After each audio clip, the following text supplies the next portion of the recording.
Salut à tous les amis, c'est Maxime et on se retrouve aujourd'hui pour un nouveau concept sur la chaîne, un suivi d'élevage de mes espèces de fourmis. J'espère que ça vous plaira, dites-moi tout ça dans les commentaires. J'en ferai à peu près un tous les mois, mois et demi à peu près.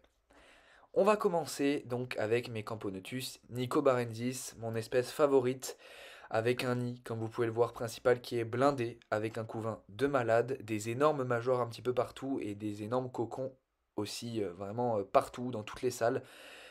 Vivement l'année prochaine que ça explose. J'avais une petite question, comme vous pouvez le voir, ils sont beaucoup dans l'aire de chasse et très peu dans le deuxième nid que je leur ai mis. Pourtant, je donne toutes les conditions.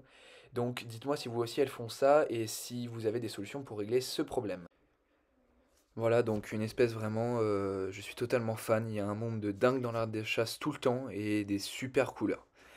Et on passe maintenant donc aux Crématogasters cutellaris qui ont eu une petite période de mou il y a quelques semaines. En effet, j'ai eu une grosse évasion un soir en rentrant des cours, donc j'ai dû y aller à la manière forte, malheureusement à coup de balai et d'aspirateur, sinon j'aurais été envahi dans toute ma chambre et même les pièces à côté de ma chambre, dans mon bureau et tout ça. Donc il y a eu une forte chute de la population, même si vous pouvez le voir sur votre écran, il y a pas mal de nouvelles naissances, de nymphes et beaucoup de larves.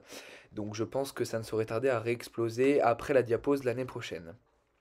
Bon, leur petite aire de chasse naturelle, enfin semi-naturelle, quel kiff, hein, franchement, elles sont vraiment beaucoup, on dirait pas comme ça, mais elles sont tout le temps dedans à chasser, à chercher des protéines, et elles bouffent du liquide sucré tout le temps, tout le temps, tout le temps, tout le temps. Elles finissent un abreuvoir en même pas une semaine, donc c'est pour vous dire.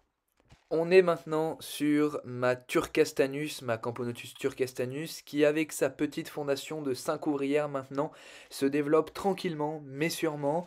Comme vous pouvez le voir, il y a une petite grappe de larves ou d'œufs, je peux pas dire bien réellement, et beaucoup de cocons. Donc je pense que juste avant la diapause, d'ici une semaine, ça va exploser. Il me tarde vraiment de voir le développement de ces magnifiques fourmis. Pour ce qui est des Liniperda qui sont sur votre écran, elles sont en pré-diapose depuis quelques temps, donc rien ne bouge, je vous tiendrai au courant juste après la diapose. Et voilà les amis, c'est déjà terminé, on va finir avec des jolis petits plans de Casimir que j'ai fait en profitant du fait qu'il soit dehors. N'hésitez pas à vous abonner, à mettre le petit pouce bleu, à mettre la cloche si ce n'est pas déjà fait, à partager la vidéo.